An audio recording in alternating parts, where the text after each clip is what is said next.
its grip on me. You have broken every chain.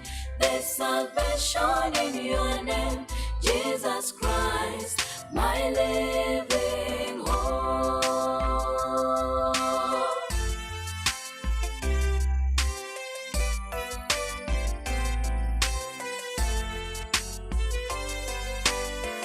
Amen. Tunawaambiaje the Elimu Academy? Sister Sophie tupe next song tunaposubiri the hosts KCC Children Choir waendelee kujipanga. 200 Mambo za Kristo 200. Baba yetu. Tuende congregation 200 pamoja.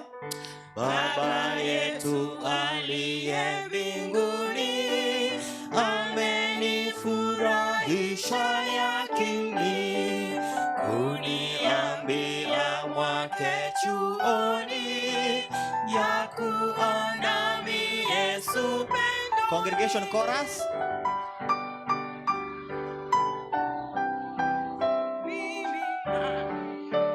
Kwa sauti.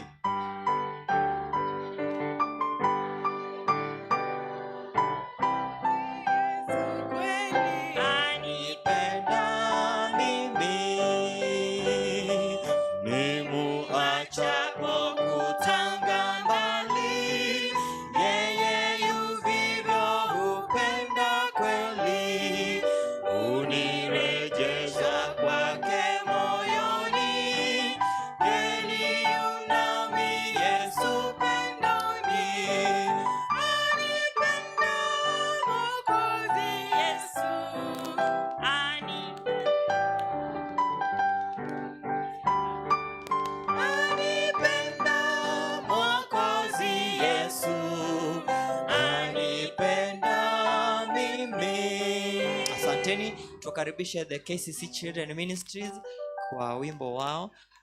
Najua muda utakuwa umetuacha kidogo, tutawaambia next.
Yesu salama, hatutaogopa tena.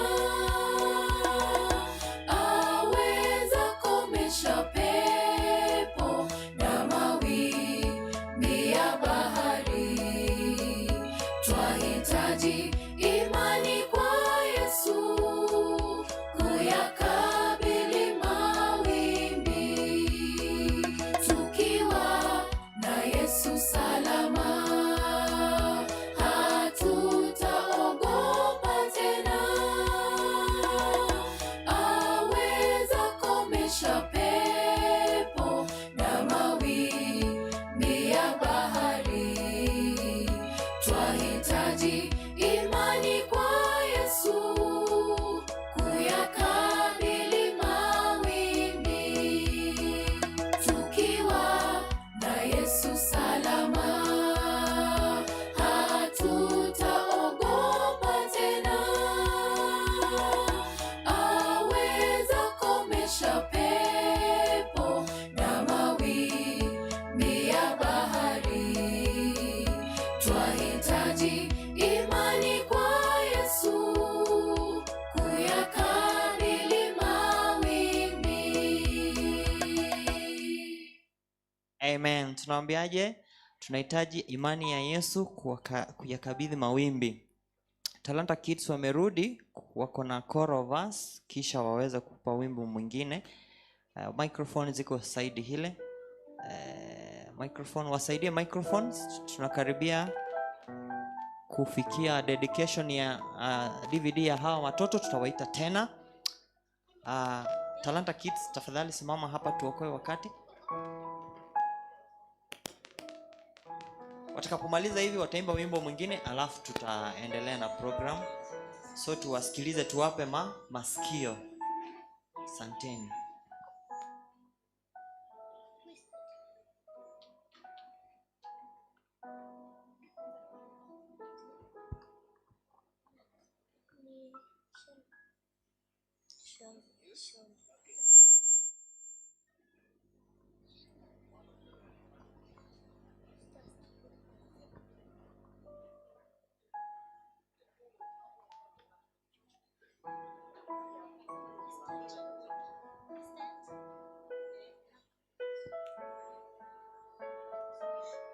The world is loud, pulling us here, pulling us there, but we are in a generation covered in prayer.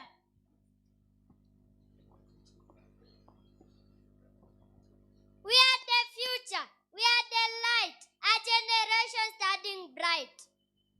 In school, in class, in all we do, we carry His name, we shine His truth. We are arrows in God's hand, trained to rise, to take a stand.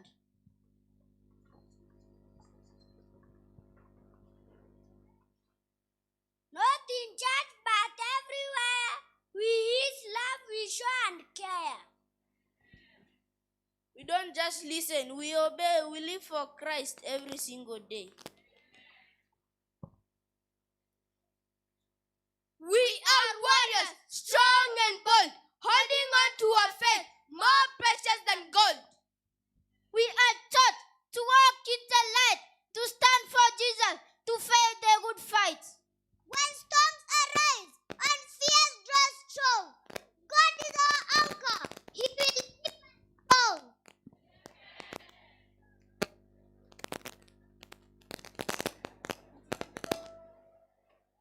Tunawaambiaje tena Talanta Kids?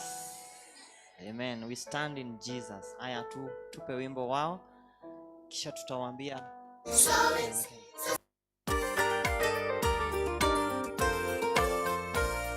Sowing in the morning, sowing seeds of kindness, sowing in the noontime and the dewy eve, waiting for the harvest and the time of reaping. We shall come rejoicing, bringing in the sheaves, bringing in the sheaves, bringing in the sheaves.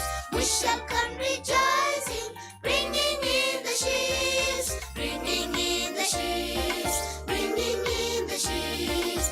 We shall come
weeping, sowing for the master. Though the Lord sustained, our spirit often grieves. When our weeping is over, he will bid us welcome. We shall come rejoicing, bringing in the sheaves. Bringing in the sheaves, bringing in the sheaves. We shall come rejoicing, bringing in the sheaves, bringing in the sheaves, bringing in the sheaves. We shall come rejoicing, bringing in the sheaves, bringing in the sheaves, bringing in the sheaves. We shall come rejoicing, bringing in the sheaves, bringing in the sheaves, bringing in the sheaves. We shall come rejoicing, bringing in the sheaves, bringing in the sheaves, bringing in the sheaves. We shall come rejoicing, bringing in the sheaves, bringing in the sheaves, bringing in the sheaves. We shall come rejoicing, bringing in the sheaves, bringing in the sheaves, bringing in the sheaves. We shall come rejoicing, bringing in the sheaves, bringing in the sheaves, bringing in the sheaves. We shall come rejoicing, bringing in the sheaves. Amen. Tunawaambiaje Talanta Kids? Na kama uliletwa wewe ni mavuno, make sure umebatizwa hivi karibuni. Hivi karibuni. So the music program has been so sweet. Hatujamaliza, tunamkaribisha Elda kwa matangazo kisha tutaendelea. Kwaya zetu za adults mtuvumilie kidogo, Elda karibu kwa matangazo. Tutaendelea tu. Tunaomba tupate fursa kila kwaya iweze kumtukuza Mungu. Thank you. Waja tuombe. Our gracious Lord, we come before your children this morning to make the announcement which will help your work. How we pray that, Lord, it sinks and help us to do your work even more faithfully. For this is our humble prayer in Jesus' name. Na wasalimu katika jina la Bwana. Mjambo. Pastors wetu wamewasalimia, mnasemaje? Leo vile mnaona we have children's Sabbath, na leo watakuwa na launch ya DVD Volume 2 leo. Na wale Talanta Kids ambao walikuwa hapa na Sunshine ndio watakuwa wageni wao to grace this occasion. KCC ambassadors wanawashukuru kwa wale ambao mlileta magari wakaosha, pamoja na mkanunua keki ambao walikuwa wanatengeneza, na siku zote mumekaribishwa. Mnasemaje?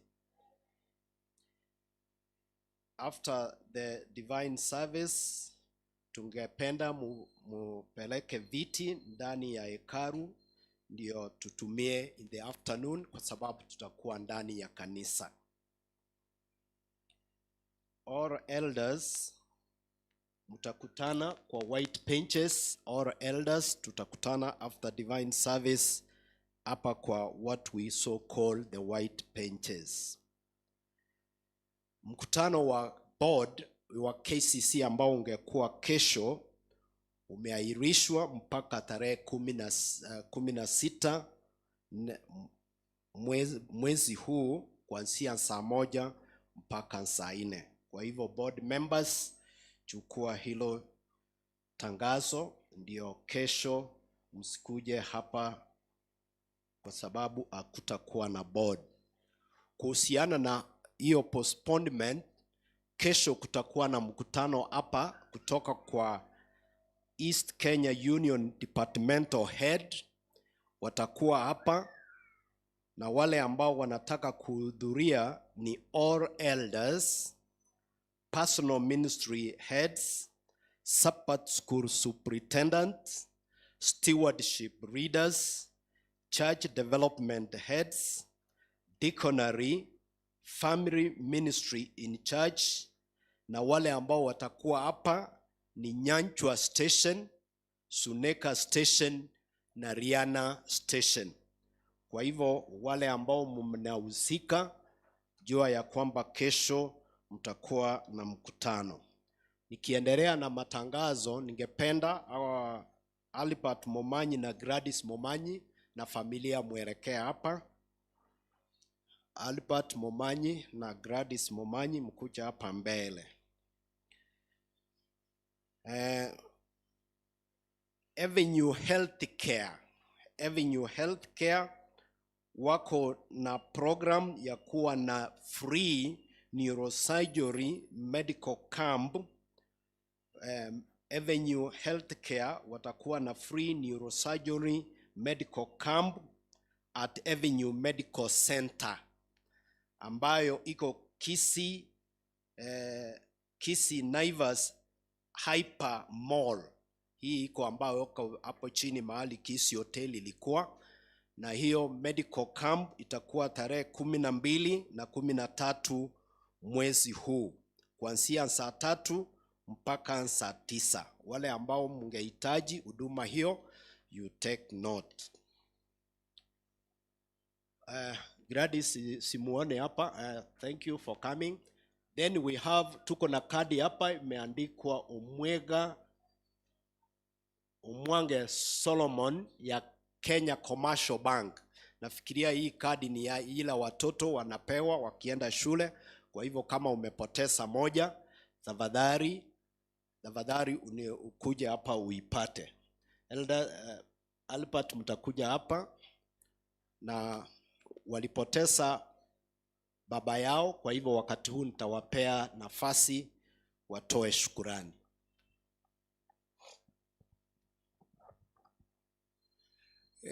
Wasiliki wenzangu wa mjambo. Majina mimi naitwa Gilbert Lumumba Momanyi. Baba yangu anaitwa Robinson Maturwe, huyu aliaga. Kabla sijaendelea, wacha mama watoto wasalimie. Wapendwa na wasalimu katika jina la Yesu. Amjambo. Amjambo tena. Tunashukuru Mungu kwa upendo wake mkuu kutembea nasi katika hiyo safari ndefu ya majozi, na tuko hapa. Tunawashukuru sana kwa maombi yenu na njia yoyote ile. Nashukuru Tehamo, Igumen Ministry and all those. Kila kikundi, wawili watatu, friends, mmoja, 10, 2, 5, vile mlikuwa mnafika kwa mlango yetu hapa kwa nyumba na huko Nyaligunga. Mpalikiwe sana. Mungu awabariki na muendelee kutendea wengine hivyo hivyo. Mungu awabariki na mzidi na kazi yake kuwafikia wengine wakati wa majozi. Na Mungu asidi kuwabariki. Na awabariki indeed. We have missed you. Na wasalimu wa mjambo. Yangu ni machache, ningependa tu kuwashukuru kwa kuomboleza nasi. Asanteni sana. Vile wamesema, mimi nashukuru sana members, kwaya yetu, women ministry, kwaya hamo, senior pastor na family yake walitufariji kwa nyumba na huko nyumbani. Pastor Willis na kikundi yake wote walikuja kwa nyumbani pale, na washukuru kabisa. Elders wa kanisa walikuja kwetu kwa nyumba na huko nyumbani kwetu, na washukuru kabisa. Wasiriki wote, kila kikundi vile mlikuja, women ministry, home church, asante sana. Na washukuru sana. Hatuna maneno mengine, tuna watuombea kwa kifedha na kila kitu. Asante sana. Asante sana, na Mungu aendelee kuwarehemu. Sasa wale watakuwa on duty next week ni William Tinega, Edwin Masese na Sadra Karioba. Hao ndio elders watakuwa on duty, na ukihitaji jambo lolote unaweza ukawaona.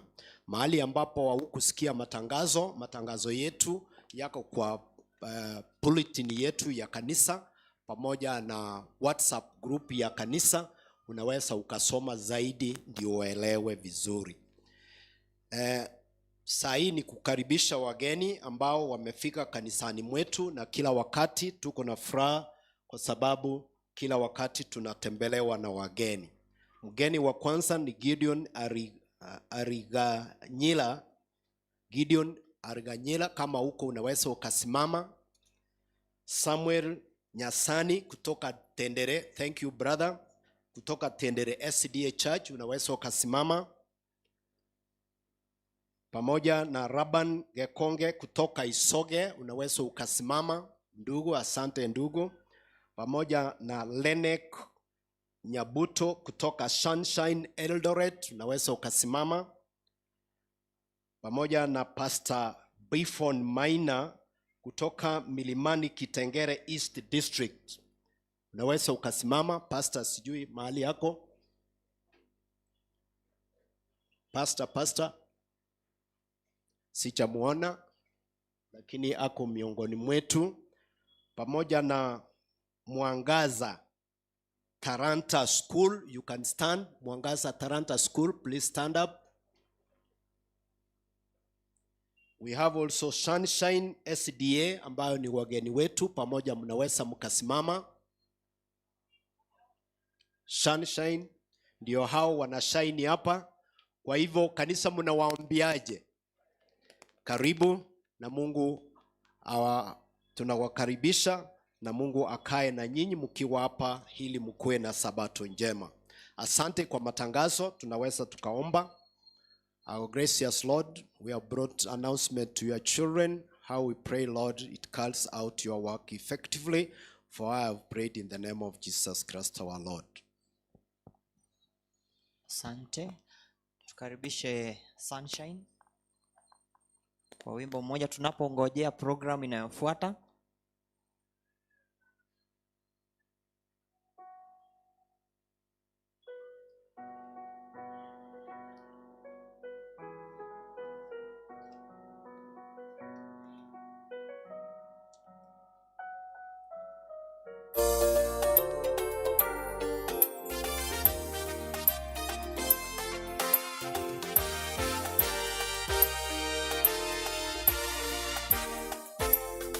Kwenye malango ya Yerusalemu, washindi watatiririka, wakiingia bomani mwa Mungu, nyuso zao za furaha.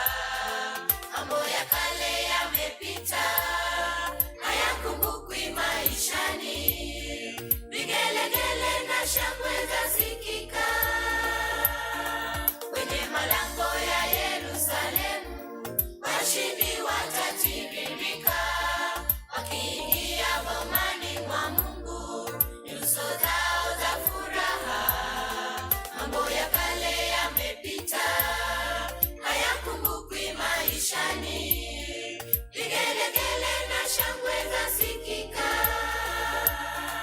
Tutapiga vinanda, tutapiga vinubi, tutapuliza banda, tutaimba wimbo wa msana mwana kondo. Tutatembea tukizuru Yerusalemu, uliopambwa vito nzuri, dhahabu, lulu zinang'aa daima. Tutafurahi kule mbinguni. Tutatembea tukizuru Yerusalemu, uliopambwa vito nzuri, dhahabu, lulu zinang'aa daima. Tutafurahi kule mbinguni. Amen. Adventist men, tafadhali simameni wakuje haraka. Adventist men, jo for a song. KCC Amo, kindly simama muje.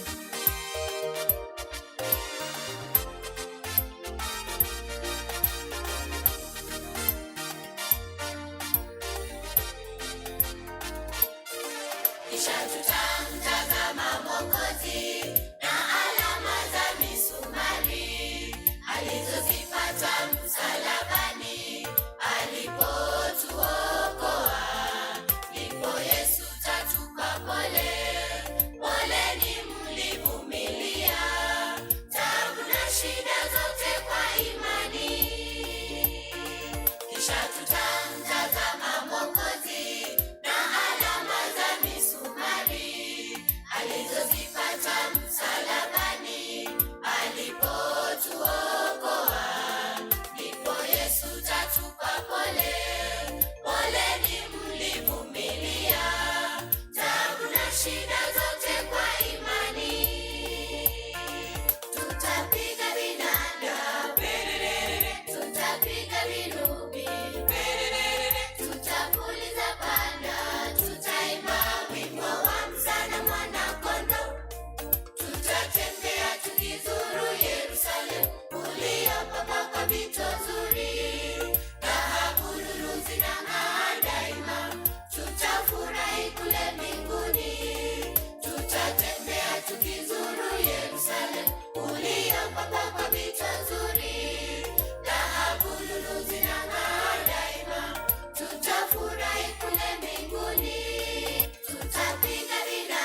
tutatembea tukizuru Yerusalemu, uliopambwa kwa vito zuri, dhahabu, lulu zinang'aa daima, tutafurahi kule mbinguni.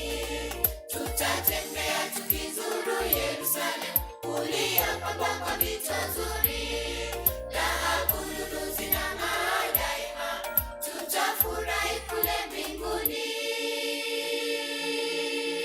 Amen.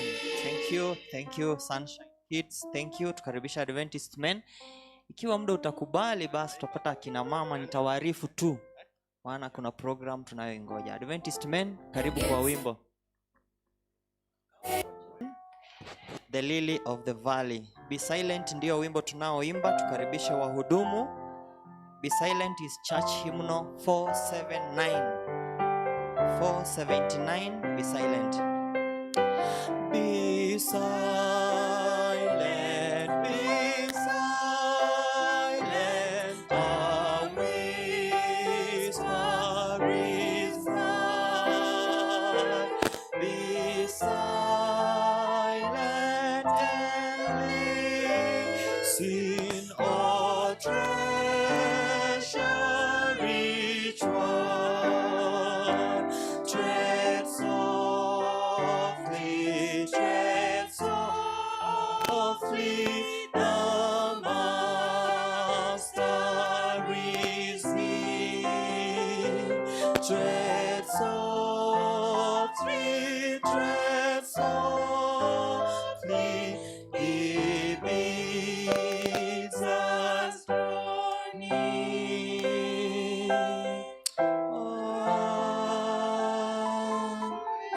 Tusimame sote kwa wimbo mfupi, Msifu Mungu.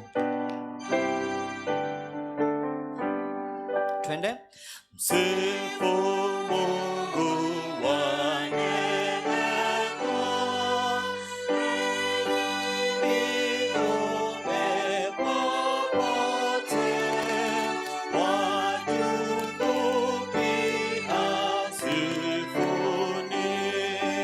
Baba, Mwana, naye Roho.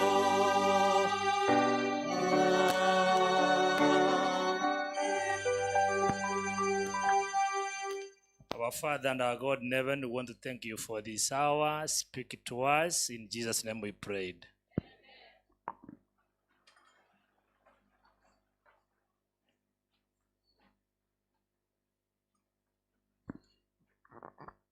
God is good. Bwana asifiwe. Naomba tuinue mikono yetu juu kama tuko na furaha. Bwana asifiwe. Ningependa kumshukuru Mungu kwa nafasi ambayo ametupatia siku ya leo. Ni Sabato ya watoto wetu. And I can stand here and confirm that our children ministry in our church is one of the best performing departments in our church. What do you say? And because of that, we want to dedicate an album ambayo ndio ya pili official ambayo wameitoa kama kanisa ya KCC. Na naamini ya kwamba the second album ita upiri kupitia kwa nyimbo katika manyumbani mwetu, kwa makanisa and all over the world. And therefore I want to dedicate this album, but before I do so, naomba walimu wa watoto na watoto wetu tusimame tu hapa mbele. As much as ya kwamba we are dedicating the album, we are praying for you. We are praying for children ministry. Naomba tukuje kwa haraka, tutembee tu hapa so that we can pray for you. Na tuombee album itakapo ansa kasi hivi leo. As they come, namwalika children ministry leader to make a statement about the album. Naomba ukuje hapa juu, watoto wetu tuendelee kusimama hapa mbele. And if possible, you can sing 1 or 2 stanzas kwa wimbo ambao unapatikana kwa album. Kwa hivyo mwalimu mmoja unakimbia pale kwa mitambo. We can sing one or two stanzas ya wimbo ambao uko hapa kwa album. Naomba kiongozi, you make a statement before we dedicate the album. Thank you, Pastor. Happy Sabbath, church. Happy day. We want to thank the Lord as children ministry for the far he has brought us. We also want to thank him for keeping us safe through this big journey and this new album. It was a journey. You walked with us as a church. You walked with us as parents. You walked with us as church management. We really appreciate. And allow me appreciate a few individuals. This is not because they were so special, but they did also something special to the children. Mama Esther. We went to shoot at her place, and these little children could go into her bedroom. We really appreciate that. We also cannot neglect our sponsor for last year, Elder Ndemo, who saw it good and encouraged us to have this second visual. Not forgetting Elder Nyaboga and of course the leaders who were there last year. We really appreciate them. And wazazi wetu, you are so amazing. Mungu awabariki as you even look forward to support these little ones in everything they do. May God bless us all. Spirit of prophecy says, when we will go to heaven, children teachers watapata nyota nyingi. Watapata nyota nyingi kwa sababu gani? Walihudumia watoto wetu. Walihudumia watoto wetu. Kwa hivyo tunaomba walimu wa watoto tusidi kuwahudumia watoto wetu, because when we will go to heaven, nyota zenu hazitakuwa kama zetu. And the questions will be asked as to why. Because you served the little ones. Naomba I dedicate this album, then you sing a song, tumalizie hapo. Silence as we dedicate the album. Mtakatifu Mungu wetu, tunasema ni asanti kwa hiki kikundi cha kanisa letu la KCC, kikundi cha watoto. And nyuma ya the success story of the children ministry Kisii Central ni walimu ambao wamesimama na watoto. Kama kanisa tunawaombea mema. Wape motisha, wape maarifa.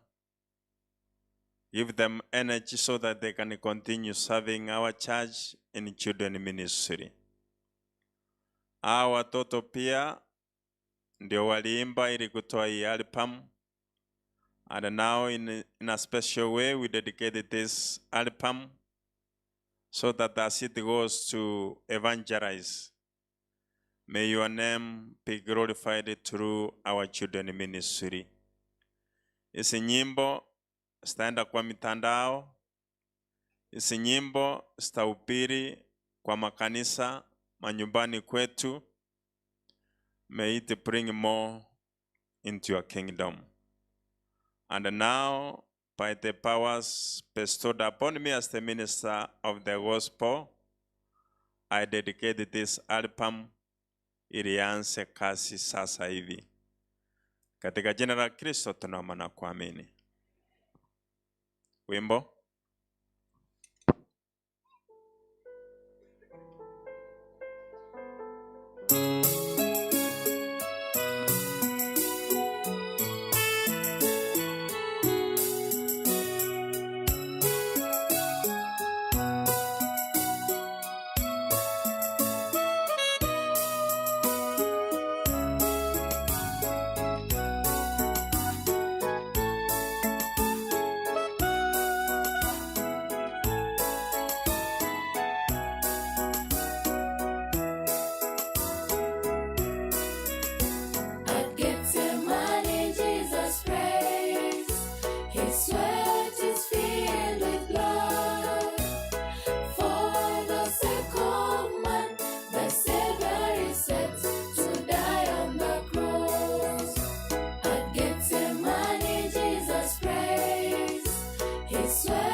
Mnasemaje? What do you say? ECD album official is now officially launched. It will be on sale. Kama unataka copy, utaangalia pale Treasures from next week at 350 Kenya shillings. Mnasemaje? Asanteni. Tunaweza keti watoto.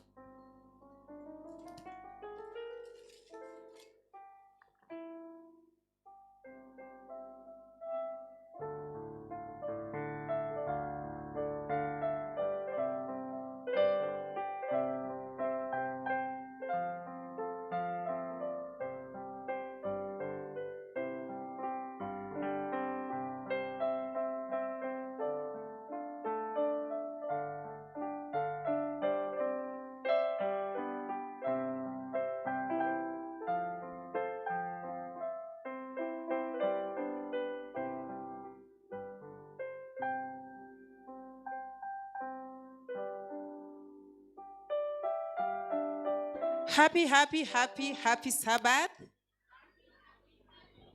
I can't hear you. Happy Sabbath. Happy day. Are you really happy today? Are you really happy? Can we sing this song? Praise God, hallelujah.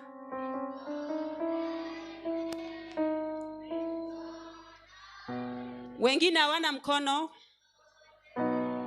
Hebu tuanze pamoja na mkono. Praise God, hallelujah.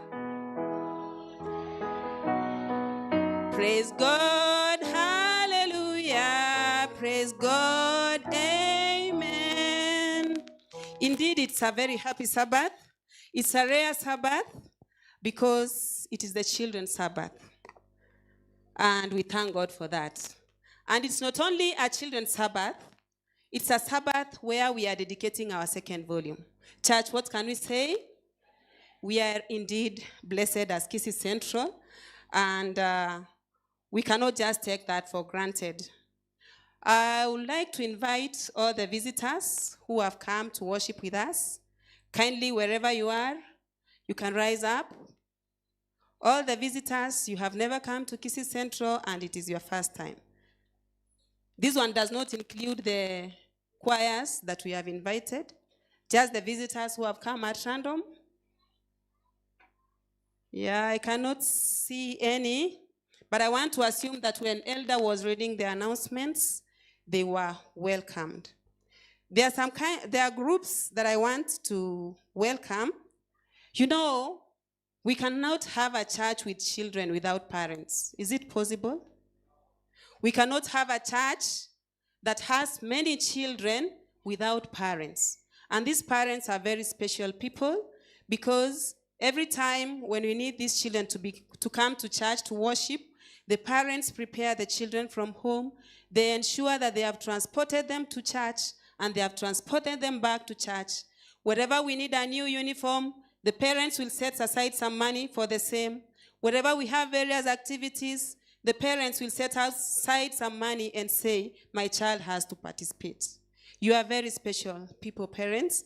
And for that, I love that all the parents who have their children in our church kindly rise and greet the congregation. Wazazi wote ambao wako na watoto, nyinyi ni watu wa maana sana, tafadhali simama, msalimu congregation. You are very special people. Tuwasalimu, wengine hawajasimama lakini asante kwa wale ambao wamesimama. We have another special people. We have the choirs that make this church a lively place. Imagine if we came from home and then the pastor stands, he preaches, he finishes, and then you go home. How will that service be? It will be boring because even in heaven we are told that the angels are always singing. So we are mimicking the heavenly kingdom that we anticipate so much through the choirs. Because of time, I love that all the choirs stand so that you can also greet us, beginning with the church choir. kindly rise up. You will rise up and just remain like that. The women ministries choir, kindly rise up. You are doing a wonderful job. The Adventist men, you are not left behind. Kindly rise up. The Talanta Kids choir, kindly rise up. We are blessed to have you. We have the Sunshine Church, that is the Sunshine Choir. Kindly rise up and just remain standing. We also have the Youth Choir. We treasure you. Kindly rise up. The Youth Choir, I have not seen you rise. Thank you. Kindly rise up. And then we have the KCC Children Ministries Choir. And we cannot forget the special people who keep singing wherever we are waiting for these wonderful people to come to sing. The choristers, kindly rise up, and together let us wave the congregation. You are very special people. There is a very special group that does a silent ministry, but that silent ministry is not silent. It is very loud because they are doing a wonderful job.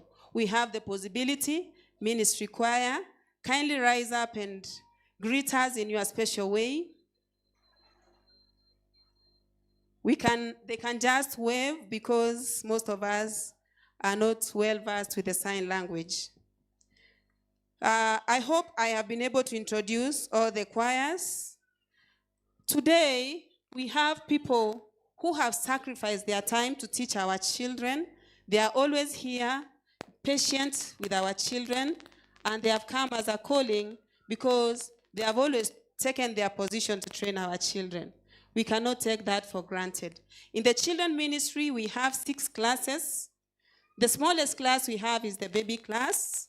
I'm going to call the teachers responsible. As I call you, just rise and remain standing. We have a class known as baby from 0 to 1 year. When you talk about 0 to 1 year, the 0 age are those ones who are already who are not yet born. So we have teachers in charge of that, led by Teacher Salome and others. Kindly rise up. We have the beginner class from 1 to 2 years, led by Teacher Naomi and others. Kindly rise up. We have the kindergarten class. Kindergarten class is from ages 3 years to 6 years. So it's led by Teacher Zipporah, Teacher Judy, and co. Kindly rise up, Teacher Janet, so that we greet the children of God. We have the primary class led by Dr. Evelyn, Teacher Cynthia, and the other teachers. Kindly rise up. We have the junior class, which is led by Teacher Joseph, Teacher Onyancha, and the others. Teacher Olfa is also there. And we have the early teen class. For the junior class is from ages 9 to 10 years to 12 years. For the PowerPoint, we have 12 to 13. That is the early teen. And for the primary, I forgot to give the ages. It is from 7 years to 9 years. So these are our teachers. Kindly wave the congregation. They are wonderful people. And can you tell them to shine? Shine, shine, shine. Actually, they are shining for Jesus every day. I want to extend this call. In this congregation, we have people who are teachers. Kisii Central has several children, and sometimes getting one-on-one with each child becomes a challenge. So there are teachers here, and who are these teachers? You could be a teacher in ECD, in primary school, in secondary school, in university. Kindly join children ministry so that we make our children better people. Remember, these children are here for a short while, and in a few days, we'll see them holding big positions in the government. Other than just saying that they were in our church, we will say we are part of the people who are teaching them. They are going to change the world, so kindly join us so that we help these children. There are also parents who may not be teachers, but you have that passion of being in the children ministry. Kindly just come so that we teach our children. So I want to come back to the pulpit team. The key text will be read by Trusil Masakire. Trusil Masakire is our child from the Sunshine Church. Just come up front. And then for the opening song, it will be brought to us by John Tommy Rabala. Just come up front. The pastoral prayer will be led by Elder Dr. Nashon Akunga.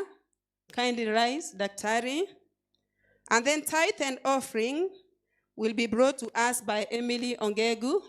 Please rise up and remain standing. And then we'll have the special song brought to us by a child called Bella Mainya. Bella Mainya, kindly come. And then the children's sermon will be brought by Aria Kerubo. Kindly come up front. And the closing song will be brought by Meryl Onyancha. So the children will stand here where they are seen so that together they can wave to the congregation because of time. So let us wave to the congregation. Thank you so much. At this point, I'd also like to invite the sign language to rise up and wave to the congregation. Sign language interpreter. Thank you so much. I invite Pastor to welcome the guest speaker. Thank you. I forgot to say my name.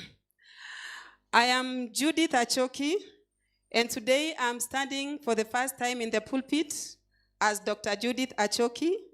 I'm married to one man who is always at the ICT. He can rise up and wave to the congregation. Dr. Yusuf Motari. What do you say to Dr. Judy, the speaker of the day? Kwa majina naitwa Fred Mogaka. Fred Mogaka is the current principal, Kisii School. Fred Mogaka anapenda watoto, is a singer.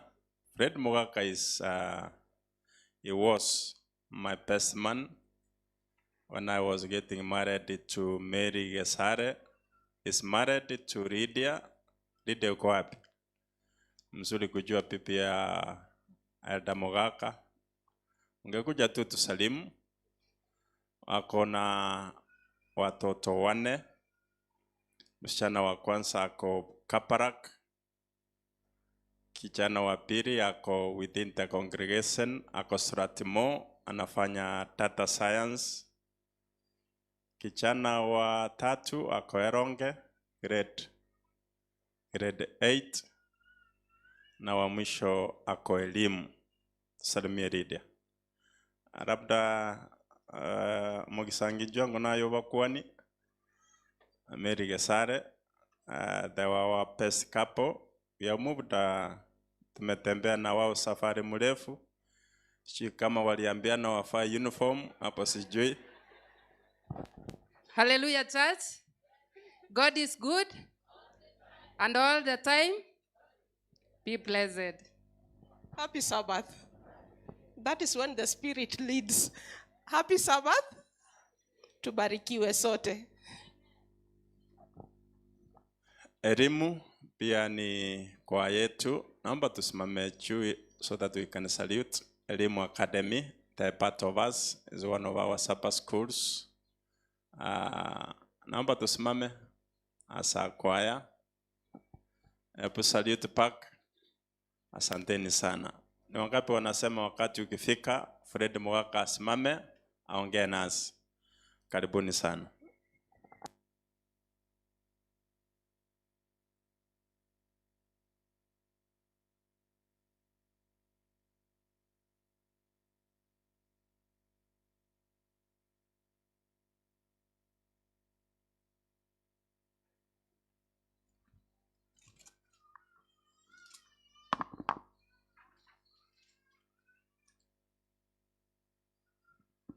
Happy Sabbath.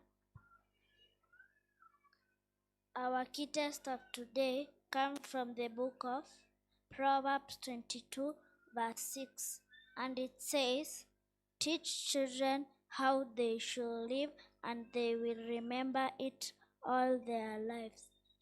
I repeat, Proverbs 22, verse 6, and it says, "Teach children how they should live, and they will remember it all their lives." Say amen.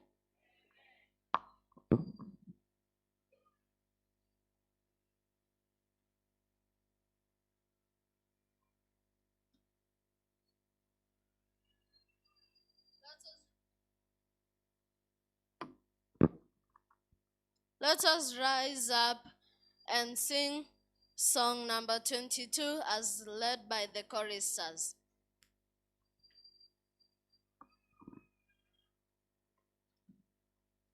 Alisema rise up. Rise up ni kusimama. Naona watu hawakushika hiyo. 22 is the song tunaimba, usinipite Mwokozi, pass me not, O gentle savior.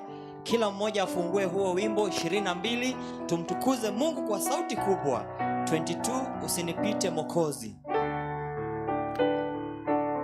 Twende kwa pamoja. Go. Usinipite Mwokozi, unisikie unapozuru wengine, usinipite Bwana, Bwana, nisikie unapozuru wengine, usinipite. Kiti chako cha rehema na kitazama, magoti napiga pale, nisamehewe Bwana, Bwana, nisikie unapozuru wengine, usinipite. Sina ya kutegemea ila wewe tu,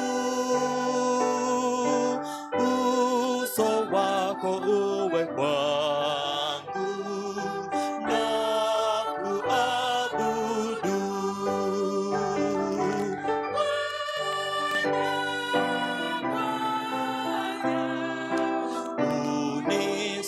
Unisikie unapozuru wengine, usinipite. Wewe tu umfariji, sina mbinguni wala duniani kote Bwana mwingine. Bwana, Bwana,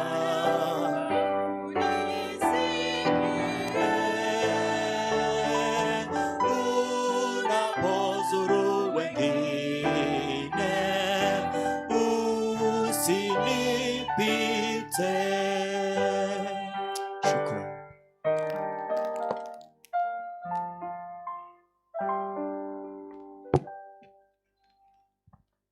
Let us believe and pray. Our Heavenly Father, we want to thank you this afternoon for your kindness. Lord, we thank you for the gift of life, because we know, Lord, there are so many who had the intention of seeing this day, but they have not. But Father, you have granted us the gift of life, and we don't take it for granted. Lord, now we want to thank you for our children, whom you have led, and today we have seen the fruits of their effort. Continue blessing these children. Lord, continue blessing their teachers. Continue blessing their parents. Continue blessing their families. Because, Lord, you've given us these children to prepare them to be citizens of the kingdom that you've gone to prepare for us. And Lord, now in a very special way, want to pray for our country. We pray for peace. Peace so that, Lord, your word may be spread, so that, Lord, every soul may hear the message of salvation and make a decision. Lord, you also pray for the political leadership of this country. Father, touch them in a very special way, so that, Lord, they may know and they may realize the huge responsibilities they have in leading this country.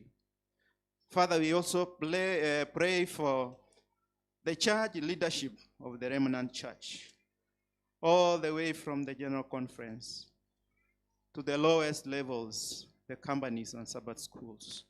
Lord, bless their leaders, bless our pastors and their families, so that, Lord, as they continue to minister to your people, Father, they may also be blessed, because they are doing one of the most important jobs you have assigned to humans.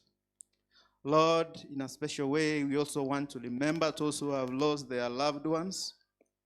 Father, it was not your original plan that there should be death, but because of the enemy of souls, because of the serpents, because of Satan, Father, we have death that occurs among us. But Lord, we are not without hope, because you have promised us that in the end, death will be the last enemy to be conquered. Father, we pray that you comfort these families, and Lord, you touch them, and Lord, that you may open their eyes, that they may see that there is hope beyond the grave. In a special way also, Father, we remember our brothers and sisters who are unwell, who have foreign ill, who are sick, who are in their homes, and some are admitted in hospitals. In a very special way, Lord, I remember Brother Edwin Nyang'ate and Brother Mugambi. Father, these are your children. Lord, we pray, Christ, when you are walking on this earth 2,000 years ago, you went through villages. And when you walked through a village, you healed men, you healed women, you healed children, you resurrected the dead. Father, we pray in the same name, Lord, your holy name, your powerful name, the name that delivers, that you may touch these children of yours with your mighty healing hand. Lord, we come here to congregate as your children from Sabbath to Sabbath. It will be very shameful, Lord, when the trumpet sounds, that we will not, or we may not be among those who will be counted worthy to join the new kingdom. Lord, please touch each and every one of us, so that we may know that this message that is being preached from this pulpit and the other pulpits around the world is meant to make us make a decision, so that we can choose life over death. Lord, prepare us for your second coming, so that when you come, we will rejoice and be among those who will welcome you in the crowds. Lord, now we pray for the speaker of the day, Elder Mogaka, as he stands to speak to your children. Lord, we pray that you touch his lips and you give him the words. You give him all the blessings that he requires, that through him you may speak to us, so that, Father, we may hear your message, a message that will give us hope and prepare us for your second coming, and also make us live lives that will give glory to your name. Father, now you know the needs of each and every one of your children who have come here today. You know their aspirations. You know their struggles. Father, whoever has come to this house of worship today, please, Lord, meet each and every one of them at their points of need. Father, whatever we have not spoken, you know the aspirations, the desires of our hearts. Meet each and every one of us at our points of need. Father, whatever we have not asked, and you know we need it, may the Holy Spirit intercede on our behalf. Walk with us for the rest of this day, this holy day, this Sabbath. For we ask all these things, trusting in the holy name, the powerful name of our Lord Jesus Christ. Amen.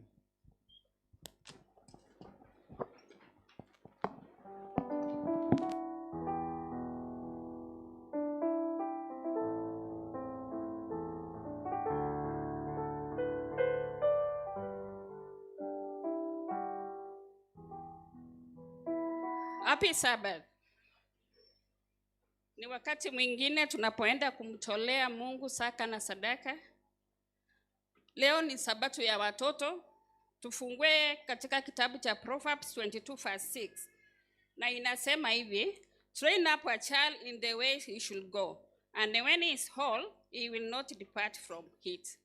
Tunaenda kuona juu ya topic yenye inasema I don't give.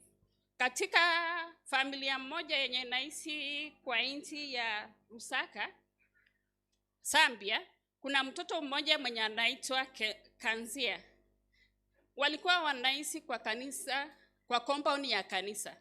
Baba yao alikuwa mtendakazi mmoja wa kanisa, alikuwa amesimamia nini ya stewardship. He was a stewardship director. So one day, wakati walikuwa wako na maombi ya jioni, topic ikakuja, tithes and offering. How to be faithful, how to give your tithes and offering faithfully. Sasa baba yao akawaambia, from now, you should be faithful givers. You should give your tithes and offering according to what you have.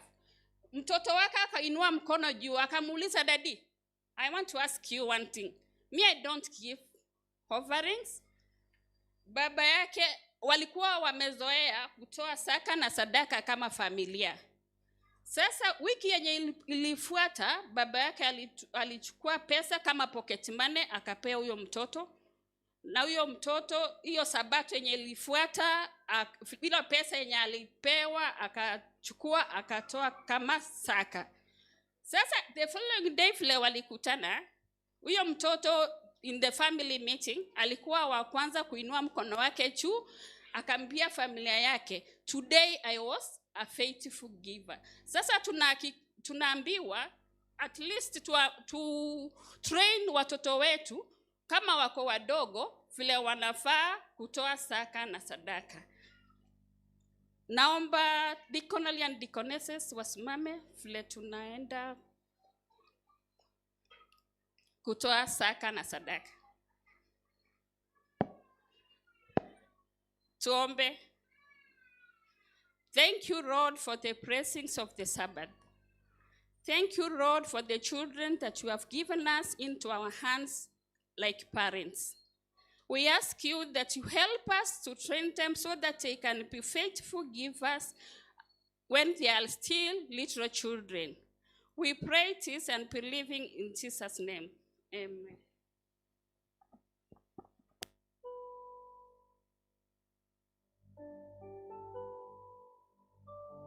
Tutafungua nambari 9 tukiongozwa na choristers. Women Ministries, mumepata nafasi hii, muje kama pathfinders, muje upesi sana maana hatuna muda. Akina mama muje upesi tunapoenda banda 9 nambari 9, kila mmoja afungue muumbaji mfalme. Kila mmoja afungue wimbo huo, maana stanza ya 2 na 3 ni only congregation mtaimba stanza ya 2 na 3. vitu vyote vyako, ni kwa ukarimu wako ninabarikiwa, ni kwa ukarimu wako ninabarikiwa. Peke yenu.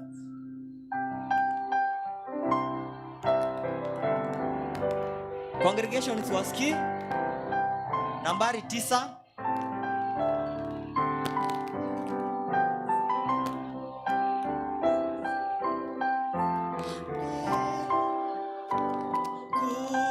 Nitatoa nini? Nitatoa nini? Kwanza vyote vyako.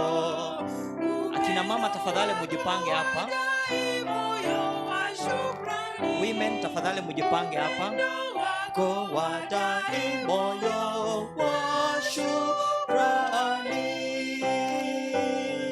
nipewe neema, niwe na uwezo wa kuishi kwako Bwana siku zangu zako, wa kuishi kwako Bwana siku zangu zako. Stanza ya kwanza tena. Muumbaji mfalme, vitu vyote vyako, ni kwa ukarimu wako ninabarikiwa, ni kwa ukarimu wako ninabarikiwa.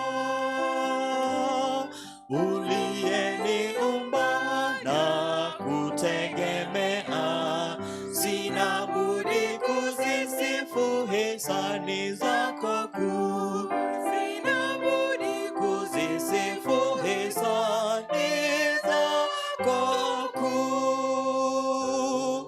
Nitatoa nini? Kwanza vyote vyako, upendo wako wadai moyo wa shukrani, upendo wako wadai moyo wa shukrani. Asante, tuwape nafasi.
Tenena asechira cha Yesu, omomesa itanita botema, oja enjera ya ye elia embe. Tenena asechira cha ye,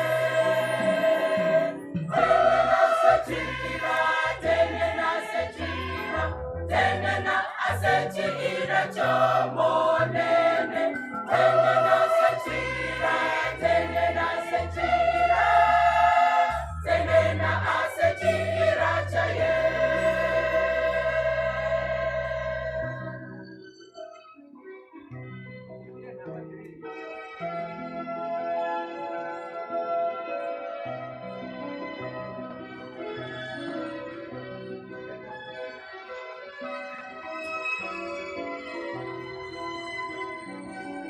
tenena asechira cha Yesu mongere merese ituborosa moye buwemega na ya saitani tenena asechira cha Yesu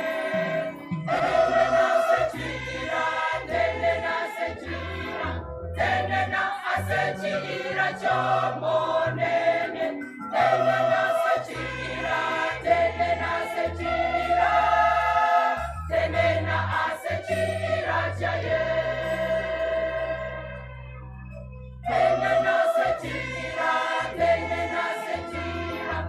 tenena asechira cha monene tenena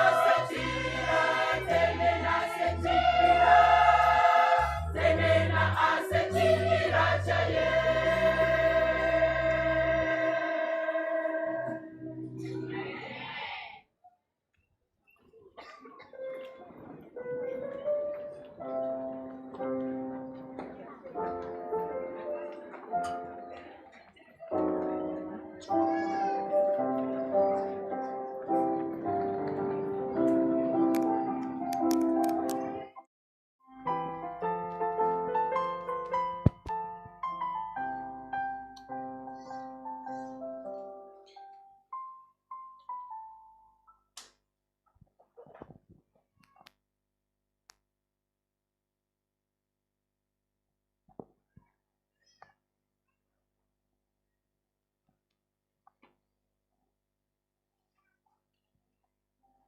Happy Sabbath, church.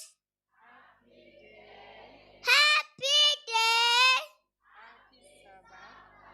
My name is Bella Bukemanya. Church choir, please come for a special item.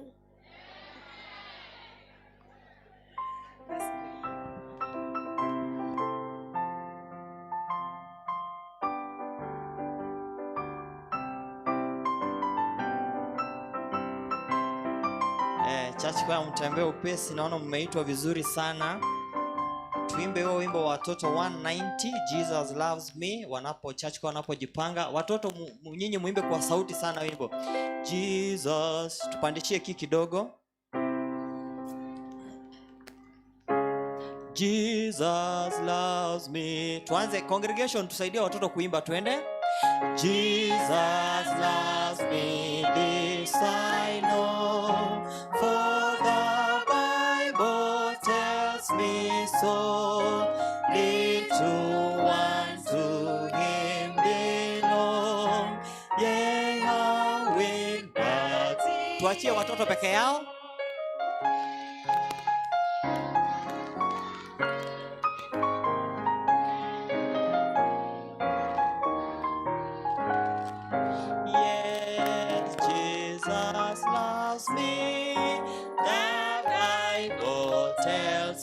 So, asante, tuwape kwaya.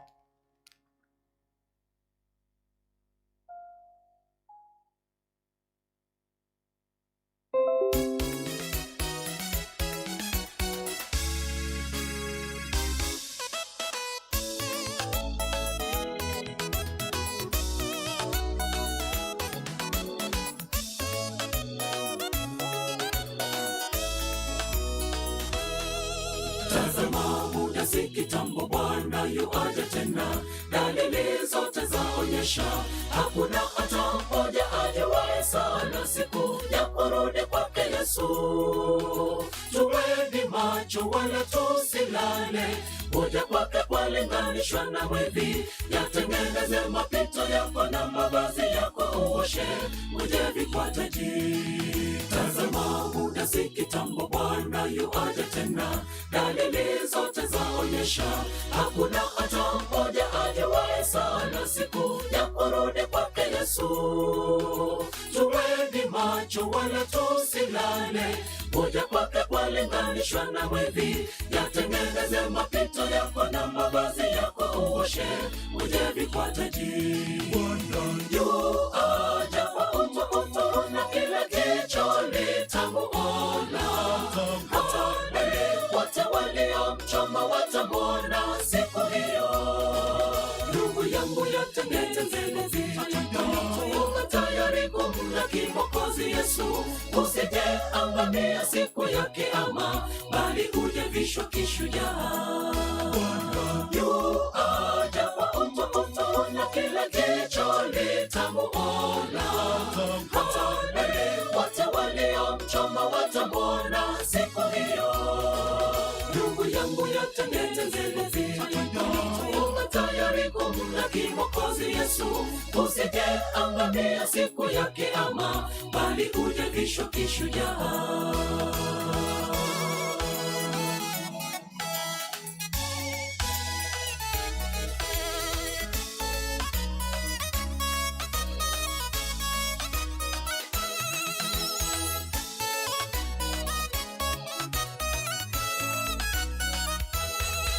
Anakuja na ujira wa kila moja mkononi, kulingana na matendo yake kila moja atavuna alichokipanda. Kulingana na matendo yake kila moja atavuna alichokipanda. Anakuja na ujira wa kila moja mkononi, kulingana na matendo yake kila moja atavuna alichokipanda. Kulingana na matendo yake kila moja atavuna alichokipanda. Yu aja kwa utukufu na kila jicho litamuona, hata wale wote waliomchoma watamwona siku hiyo. Ndugu yangu yatengeneze vita, uko tayari kumlaki Mwokozi Yesu, usije angamia siku ya Kiyama, bali uje vishwa kishujaa. Yu aja kwa utukufu na kila jicho litamuona, hata wale wote waliomchoma watamwona siku hiyo.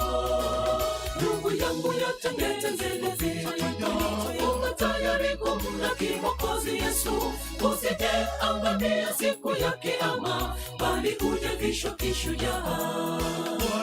Yu aja kwa utukufu na kila jicho litamuona, hata wale wote waliomchoma watamwona siku hiyo.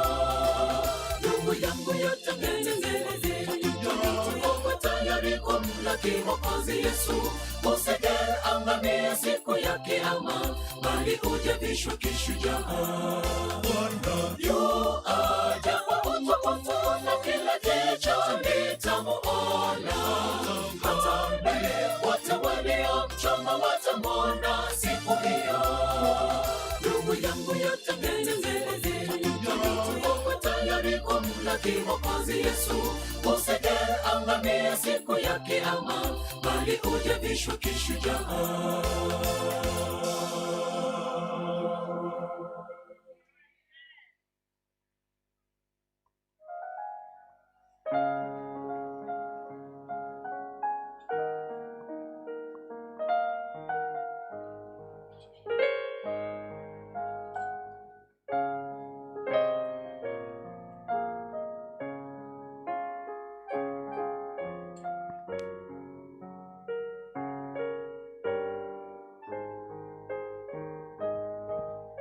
Happy Sabbath, church.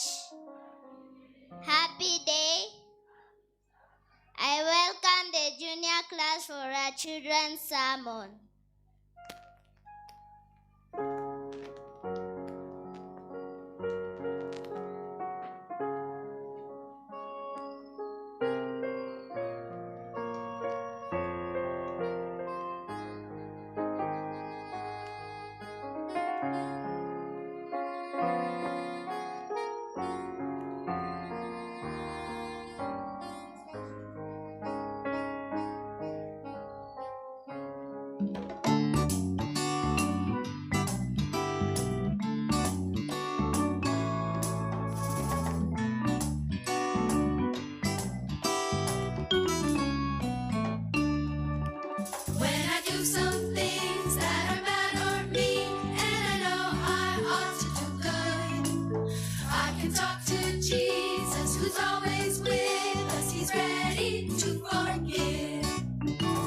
He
Happy Sabbath, church.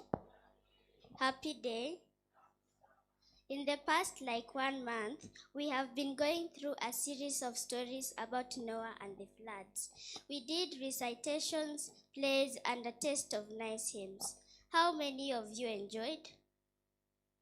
That is great to see.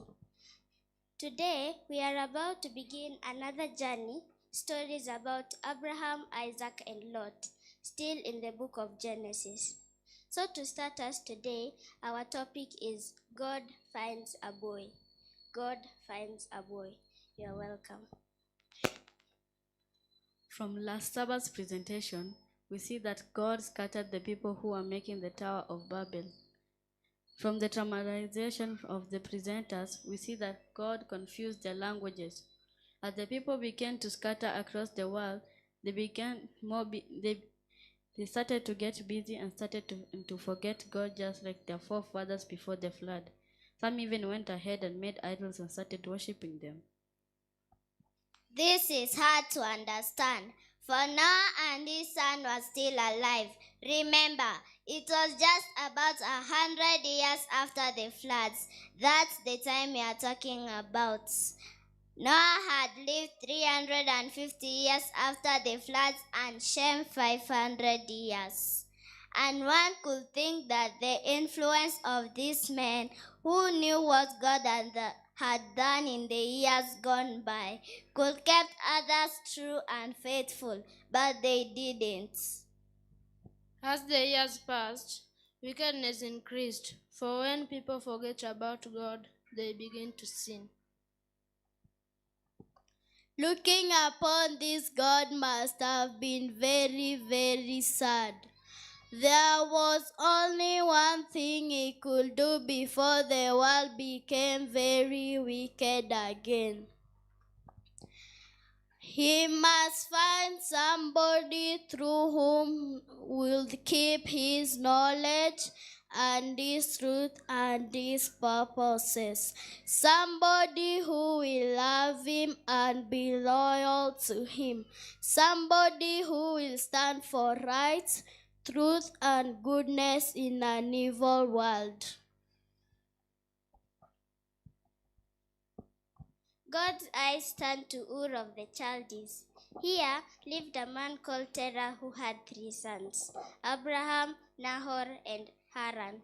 The youngest of them, Abram, was good and loved God. Someone must have told him all the stories from creation till the floods. He learned how sin had spoiled everything and how God through Noah had tried in vain to save the people. Abraham, through these stories, began to believe in God. Remember, this wasn't an easy choice for him, for most people in Ur, including his father, started worshipping idols. Even in his home, there were idols. So Abraham took a step by himself for God, and God loved him for doing so. After some time, God called Abraham out of the land of Ur. He promised to bless him and make his name great. So Abraham saw himself becoming a blessing to humankind in a vision. But this meant leaving home and friends and his old familiar town. Could he go or could he stay? We'll see that next Sabbath. In summary, we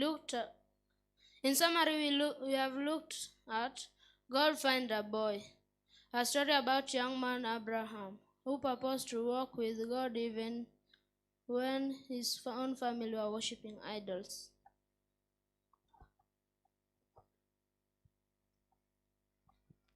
So, church, this is a lesson for me and for you. At times, we may claim that the church is losing faith or losing direction. But what about your faith? What about your direction? You can stand for God amidst wickedness. Let's pray.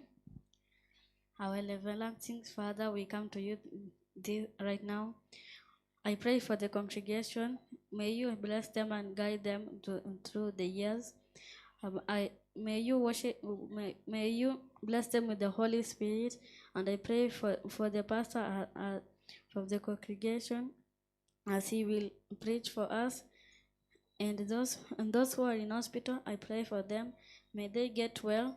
And those who are not managing, I pray for them for safety. And those who are traveling, I pray for them for safe journeys. This is my humble prayer in Jesus' name.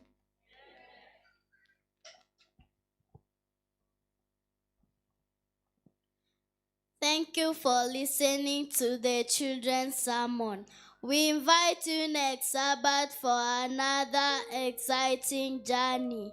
Till then, bye. See you. Wapenzi, mnasema na mnaani kwa watoto. Happy Sabbath. Bwana asifiwe. Kipenda tuweze kuomba ili tuanze mahubiri. I'm now seeing ni 12:15. Elda Moso ulisema ni saa 6:30 ndio tunaenda nyumbani. Thank God time has been fast spent. Hata sikuwa nimejipanga sana. Mumenisaidia kiasi.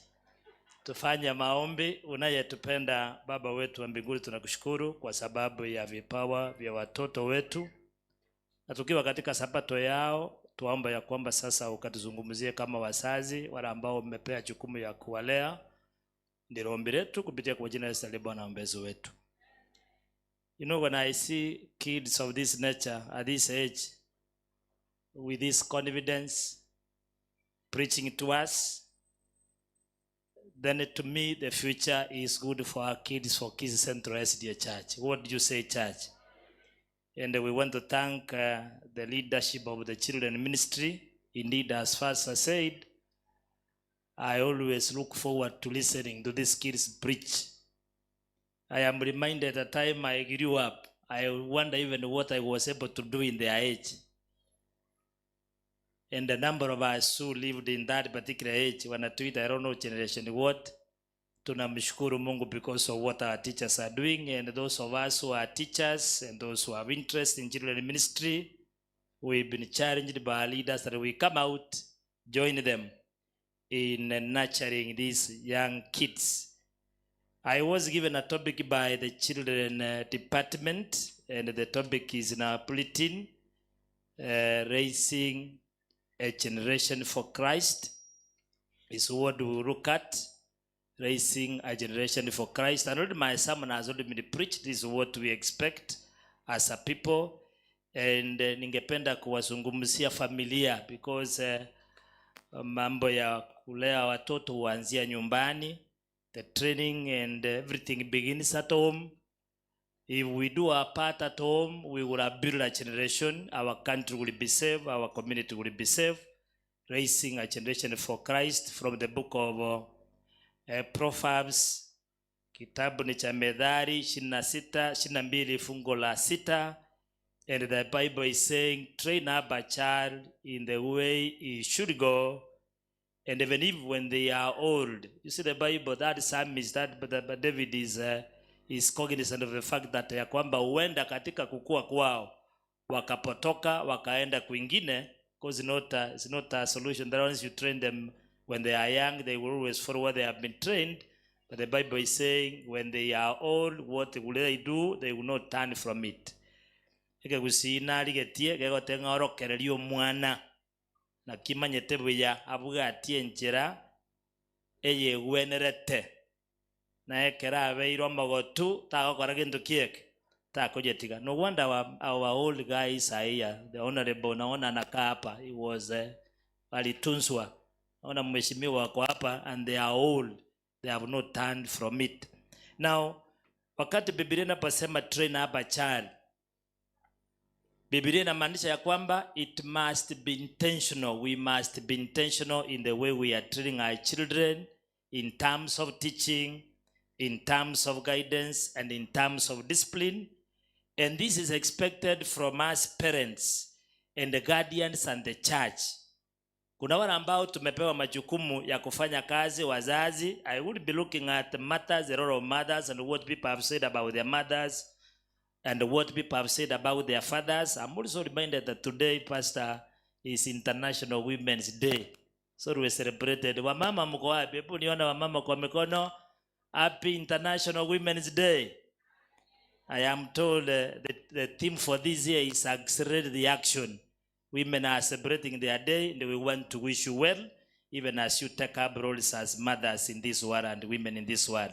So when the Bible is saying train up a child, I'm saying those of us ambao tumepewa jukumu hilo ni wazazi, kuna wale ambao ni walezi na kanisa tumepewa jukumu ili ya kwamba we become intentional in nurturing the child's character, faith, and practical wisdom. All those must come from us. You see, the Bible is saying in the way it should go. The way it should go refers to guiding the child according to godly principles. And you know, these children also have their unique abilities. You have even seen God has placed them uniquely in their unique abilities or in their calling. And it encourages us in shaping a child's life, aligning that life with righteousness and wisdom. In fact, the Bible in the book of Psalm 127, Biblia katika kitabu cha Zaburi 127, tutaenda kwa haraka fungu la 3 na la 4, Biblia inazungumzia watoto kama urithi. And then there is a reference of arrows. And you know, when we are talking about arrows, those arrows require to be shaped. There is nothing that you can do with an arrow that is blunt. Like we need to be praying for our people. I'm told because of stealing of either one cow, niliambiwa ni wizi wa ng'ombe moja katika mpaka wetu wa Masai na Kisii. We are not even able to do our rallies in Krigolis and in Boroko. We need to shape, and people are using the arrows wrongly. They need to be shaped, even as our children require to be shaped, to be guided, and to be directed. That was the Bible says in the book of Psalm 127, that the children are a heritage from the Lord, and they are called arrows, that like arrows in the arm of, let me read it, behold, children are a heritage from the Lord. The fruit of the womb is a reward. Like arrows in the hand of a warrior, so are our children. Our one is children. Our children of one is youth. So these children are not only a gift from God, and the parents, we've been entrusted with the responsibility to guide them, shape them, direct them, and guide them in the way to go. Now, the Bible, in that particular verse of Proverbs chapter 22, verse 6, it talks about when he is old. What will he not do? He will not depart from the ways he's been instructed. You know, we talk of habits, we talk of values, and teaching. All those are well learned in childhood. And that which we learned in childhood, talk of mannerism, habits. Unaambiwa ukikula usifungue mdomo. Unaambiwa ukipata mtoto mzee unasimama unawasalimia kwa heshima. All those particular habits, the values and the teaching that we received in childhood, they tend to stay with a person into adulthood, though they may face challenges. That is the reason why we're saying sometimes you may have trained the children the way to go while they were young, though they may face challenges. The foundation laid in their youth can guide them back to the right path. They will always come back to the right path. Now, parents and guardians should take an active role in teaching children about faith, integrity, and wisdom. Spiritual, moral, and practical life training should begin earlier. And that is the first school in training the children should be in our homes, even as we extend it to the church. Now, a number of people have made testimonies about their mothers. And when you look at the word mother, kama ungelikuwa unaiweka inateremuka, M will stand in for a mother, M will stand in for a mentor. Our mothers are mentors. I hope, where are our mothers? Can I see the show of our hands for our mothers? I hope you are mentors. MO will stand for outstanding in terms of love, in terms of sacrifice, in terms of care. Look at mother, the way you take care of, you sacrifice and train up these children. T will stand for tender-hearted, you are compassionate, kindness, and patience. H hardworking. Look at the old mothers in our homes, where they provide and nurture. E will go for an encourager, mothers who inspire and uplift. R will stand for role model. They are examples of faith. And even in the Bible, we will see mothers who are models for their children and their grandchildren. Mothers are faithful and they are accountable. When you look at Abraham, this is what Abraham Lincoln said. All that I am or hope to be, I owe it to my angel mother. That is the 16th president of the USA. When he looks, that was a tribute that he was giving his mother because of the influence the mother had in his life. That all I am or hope to be, I owe it to who? Church, I owe it to who? To my mother. I hope also your children are saying something closer to it. Benjamin West, he was an 18th century American painter. He made a quote. This is what he said: "A kiss from my mother made me a painter." Koranda bangina bakunyunto mwana karule sukuru. Omobeka kabisa omonyunta. A kiss from my mother made that gentleman what? A painter. We have a famous inventor called Thomas Edison, who said about the mother, "My mother was the making of me." A great influence. And I would go on and mention a number of people who have made statements, serious statements about their mothers. And you know, some of these statements, people are tracing it back to a time they were young. Train up a child in the way he should go. And when he's old, he will not do what? Depart from it. Do not forget that we are talking about raising a generation for Christ. George Eliot, this is a name that he gave himself. He was a British novelist and a poet. Said, "Life began with waking up and loving my mother's face." I do not know whether our children are mothers who are here. Every time they wake up, are they loving your face? Hello? Mothers, where are you? Every time I wake up, life began with waking up and loving my mother's face. And these are people who have made testimonies about their mothers. What about the fathers? By the way, if you do not know, the father stands for the following: a faithful.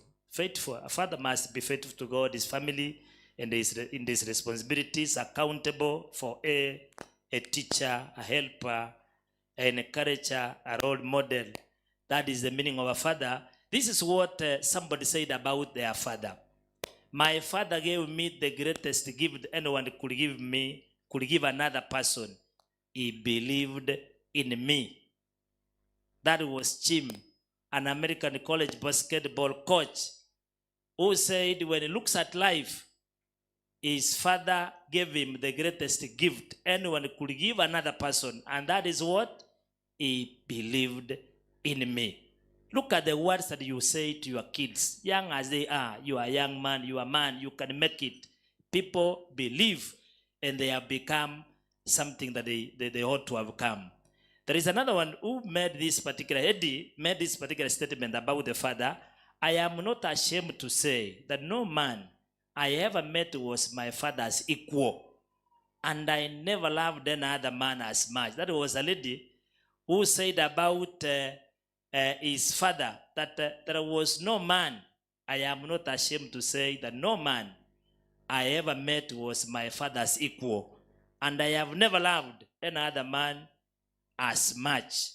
This was an Australian American actress and inventor known for her beauty and contributed significant contributions in science and technology. When he looks at life, the father gave him everything that he could be able. And that is what our kids will say even as we plan to raise them for Christ. Now, when you look at what people have also said about the church, because we are also saying this church is also another field where children are brought up. I remember when I joined this church way back when my mother was not coming to this church, we want to thank those ladies we found in church who brought us up, and we are what we are today kwa sababu ya wale wa mama tulikuta kanisani. And I thank our leaders here. Some of them are coming here and their mothers and fathers are not in this church. So church has a great influence.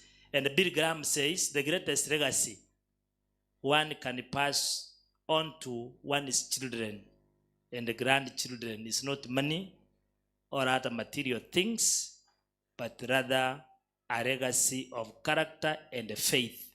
Legacy of character and what? And faith. This church, if we train our children character, if we train them about faith, we will have left them with a legacy that will transcend into generations to come. Another person in the world has said this: the church is not a gallery for the exhibition of eminent Christians, but a school for the education of imperfect ones. You know, these kids are coming home with their characters. I have seen one that we have struggled with, who wants his own way. But this is where we will train them to become very perfect people. They are imperfect. This is a school. This is a school for the education of these imperfect ones, the children who have been entrusted into our care. And the care must be seen now, even as we take care of them. The church is God's nursery for growing souls. That is what somebody has also said. The end says that the church is God's nursery for growing souls, and the children have been brought into our care, that we take responsibility and grow them up to become very responsible Kenyans and the children for Christ. Lewis says, and that is the last quote I want to make before we go to turn the pages of the Bible: children are not a distraction from more important work. Do you remember the time of Jesus? Children were coming to Christ, and the disciples were sending them away, and Christ ordered, let the children come toward. Do not turn them away. Let them come to me, and they bless them. So, church, these children that have been brought here, whether they are yours or their parents are here or they are not, these children are not a distraction from more important work. They are the most important work. So we have a responsibility as a church. The children are not a distraction. Even when they wanafanya makosa ya hapa, they are not a distraction. They are the most important work. And as a church, we must prepare and plan on how to grow them to become a generation for Christ. Now, when we turn to our text, that is Proverbs chapter 22, I want to mention a number of things, 1, 2, 3, that as parents, we have a role to play as parents and guardians. From the book of Deuteronomy, somebody, let us turn to the book of Deuteronomy, chapter 6, verses 6 and 7. The Bible is intentional about Moses had given instruction, the parents of the Israel parents, regarding what he expected them to do. The book of Exodus chapter 6 is a common verse that we have always used when it comes to issues to do with children. And these are the instructions that Moses gave to the parents third time. And I want to believe they are also important for us. The book of Deuteronomy chapter 6. Book of Deuteronomy chapter 6. Verses 6 and 7, the Bible says, these commandments that I give you today are to be on your hearts. Embrace them on your children. Talk about them when you sit down. Talk about them when you sit at your home and when you walk along the road, when you lie down and when you wake up. See, when you are at home, when you are walking, when you are sleeping, then it means that will be probably the evening sermon. When you are waking up, that is the command that the parents have been given. So we have a responsibility as parents and guardians, because God has made us as the first teachers of our children. The home is the first place where a child learns values. Before the church or school, parents must teach godly principles. And we have quoted the verse, the book of Deuteronomy, chapter 6, verse 6 and 7. Teach them. Embrace on their hearts. When you are at home, when you are walking, when you walk up, when you rise up, when you sleep, when you lie down, that is a command that we've been given also today as parents.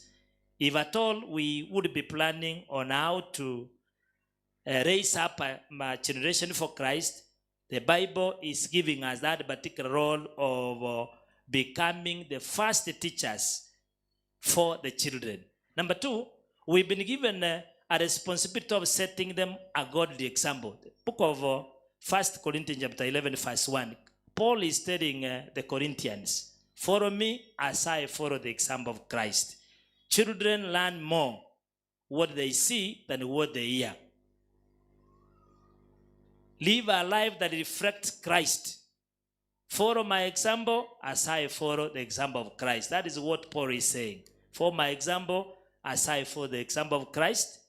And the responsibility that is showed on us, that which we live as adults, even at home, even at church, the children will always copy it. We have also been told to teach the word of God.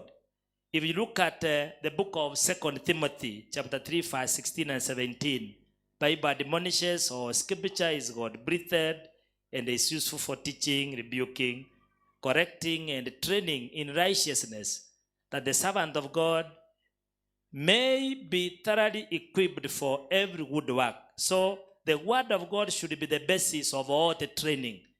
If indeed we are to raise a generation of Christ, then we must be intentional in using the word of God in training, and it should be the basis. It should be the basis of training the children. So the Bible must be our foundation. If we are to get children who are to become a generation for Christ, wherever they will be getting out of our homes to go to school, to go to places of work, they will be treating us and serving us in the society, then the biblical foundation is important. If you look at the book of Matthew chapter 22 verses 37, Jesus talks about the greatest commandment. Teach the children to love and obey God. There is a question that was thrown to him, what is the greatest commandment? And Christ summarizes and he says, love your God with all you are and everything. And the second one is love your neighbor as you love yourself. So if as a church we are to raise up a generation which is going to be for Christ, then it means we must teach our children to love God. And if we look at the book of Deuteronomy, you know, verse 7 was saying, at home, when you are traveling, then it means we must be with our kids. And I also want to ask whether you are in church or they are elsewhere. I hope you came with them. When you wake up, a number of occasions, so we are being admonished that we must use everyday moments to teach our children. Moses instructed Israel to teach their children daily. But it's an issue of when you're waking up, when you're lying down, when you are waking up at home. Every day must be a time where we are supposed to be teaching our children, whether at home or traveling. So the Bible is saying that when you are traveling, so use everyday moment to teach children. Encourage our children, number 3, encourage our children to have a strong prayer life. Teach children to pray. In the book of Luke, chapter 11, verses 1 and 2, the disciples were asking Christ, teach us on how to pray. And the Lord now taught them on how to pray. Our Father who art in what? In heaven. And we also admonish as parents, because they have been left into our responsibility, those of us who are parents here. And if there are children whose parents are not here, then the church takes care. Let us teach our children to have a strong prayer life. Teach them to pray just as Jesus taught his disciples to pray.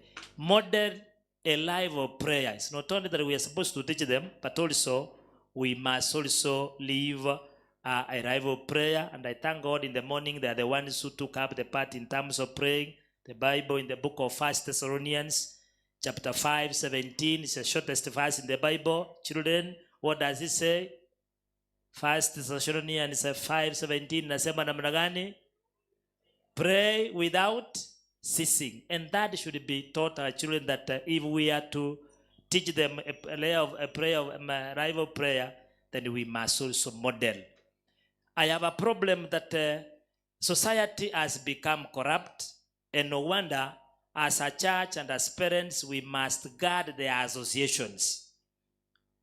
Monitor friendships and influences, because the Bible is very clear from the book of 1 Corinthians chapter 15:33, do not be deceived. Bad company corrupts what? Good morals. Care. And Pastor, I want to challenge our parents. There are these kids, there are sons and daughters who are not at university. we always tend to think they are mature, they are responsible. Please, I want to challenge parents, let us monitor friendships and let us monitor influences our children are engaged in, because the Bible is clear, bad company corrupts what? Good morals. So let us monitor who are they associating with. Ask questions. Who is this? Who are his parents? Take to know before everything becomes crumbling down. And encourage godly friendships. The book of Proverbs, I want us to read that. The book of Proverbs chapter 13 verses 20, the Bible says, he that walketh with wise men shall be wise. And the reverse is also true. But a companion of fools shall be destroyed. Whoever who is a companion of fools, that is what the Bible is clear.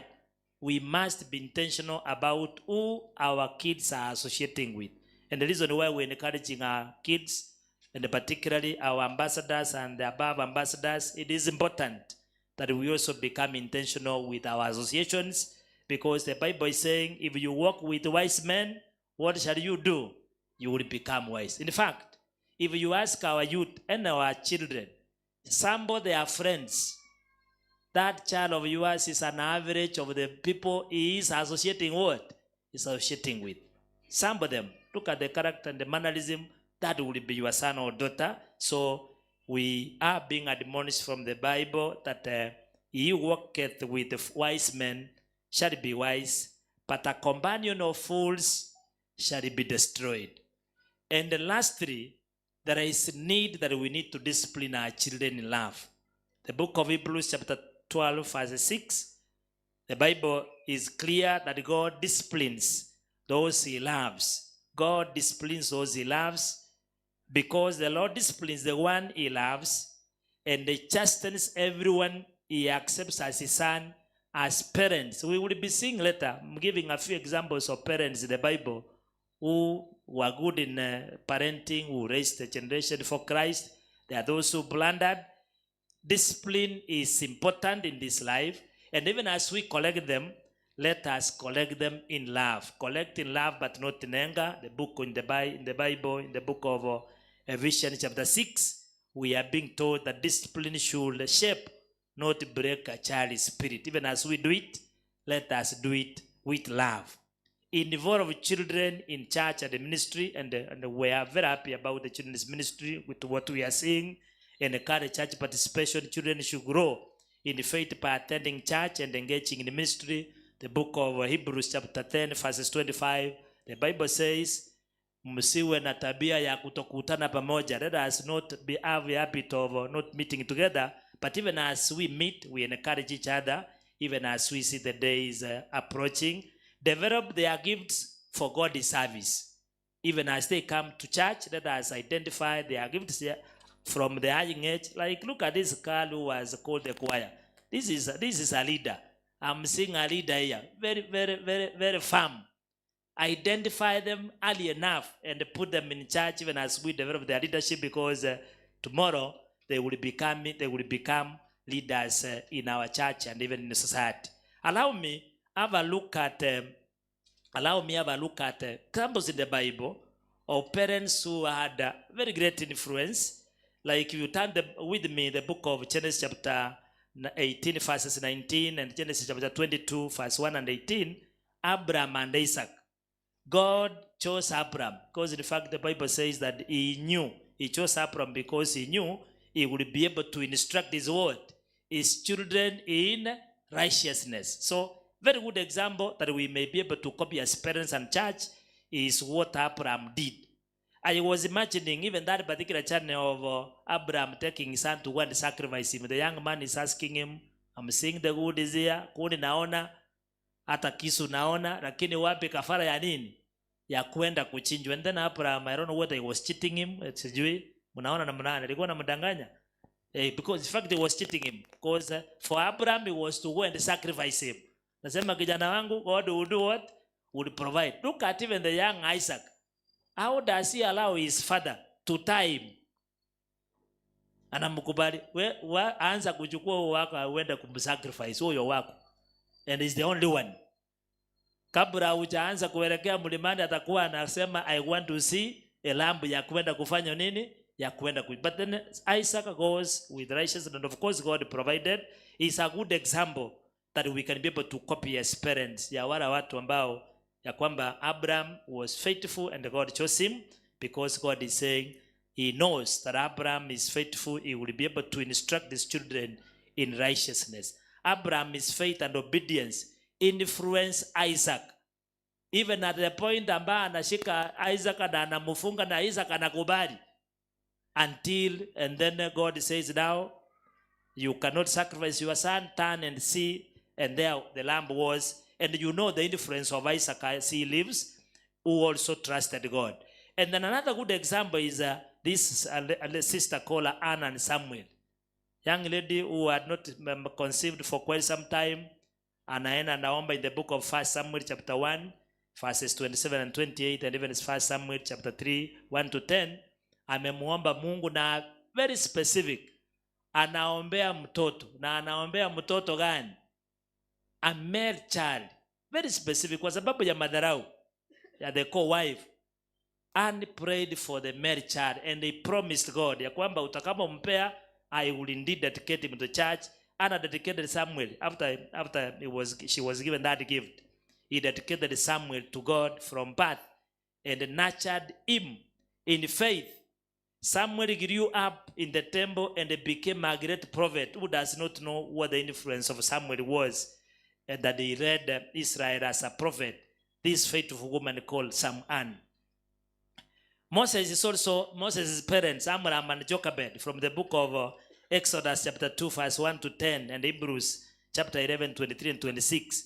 You know, when they gave birth to that particular child, the Bible says they saw he was not an ordinary word. How do you tell of a child that is young that this is not an ordinary? Hello, church, tunaona kweli? They knew this is not an ordinary word, not in a child. And then they hid him for a number of months, as you are aware, until God provided for his rescue. They hid Moses to protect him from Pharaoh's decree and raised him with an awareness of his divine calling, right from the word go. Moses later led Israel out of Egypt because of his strong foundation in faith.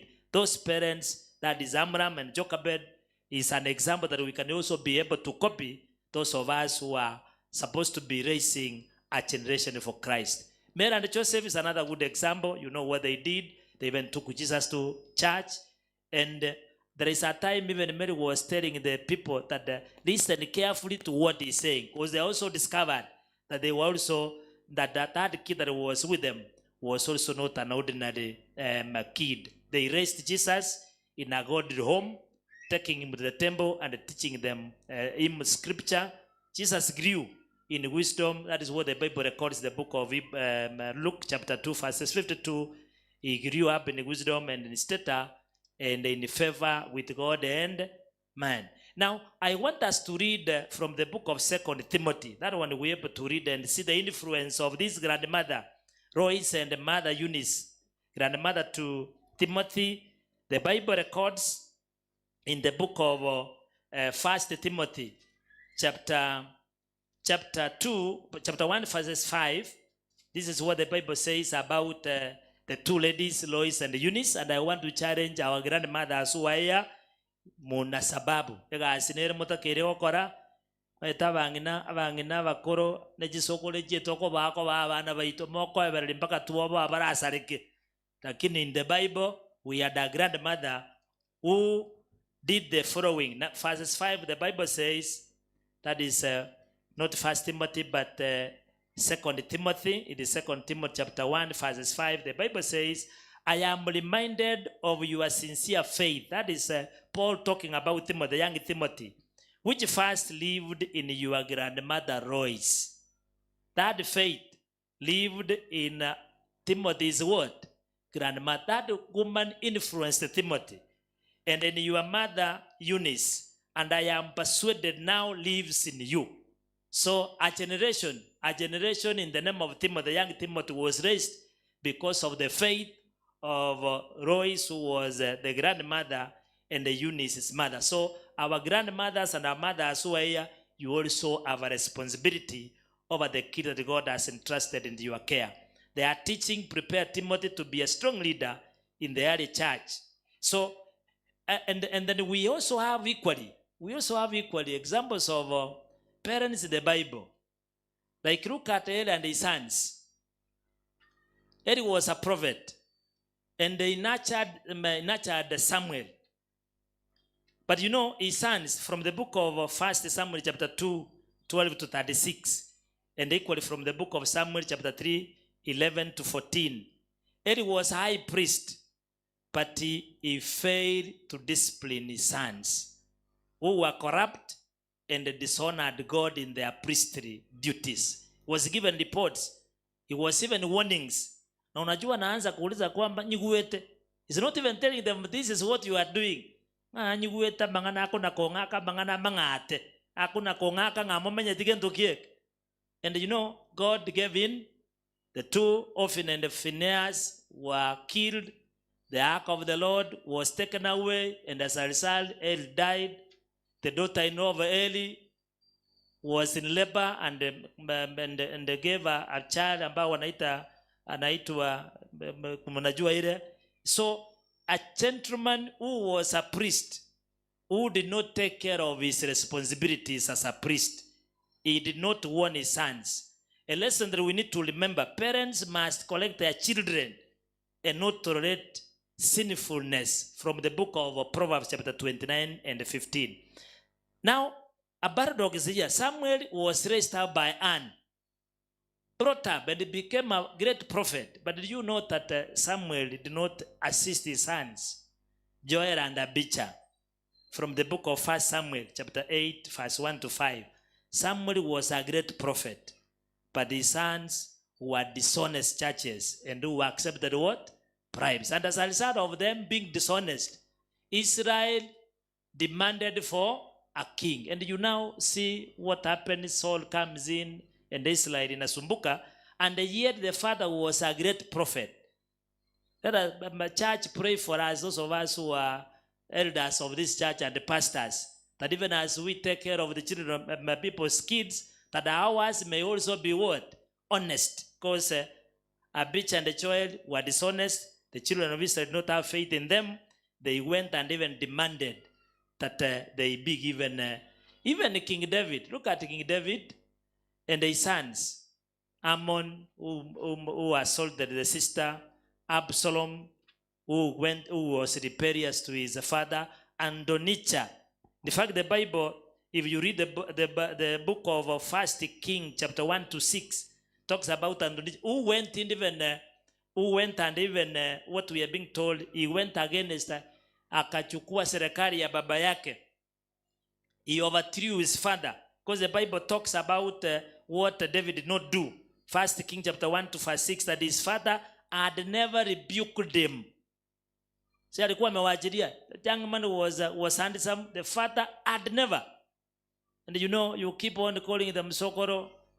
Omwana gwate tamusi abukwa muri nga Sokoro nabagwata igo. Baki na bamenyete igo nga etamusi egwatwe eren Sokoro agoro kugendo kiek. Kinenga keyo mongino mintare bukoroma ataranyore ke burura akorira magokomba kaikirana ayande moino. He never rebuked. That is, and you know, you keep them, they mess up around, and that is now how he became against his father.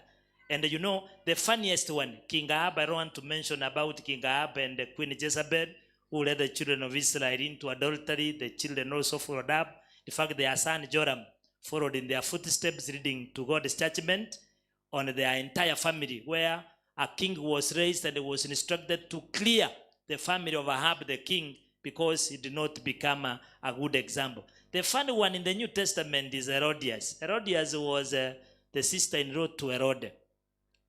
The husband had died, and Herod had married him.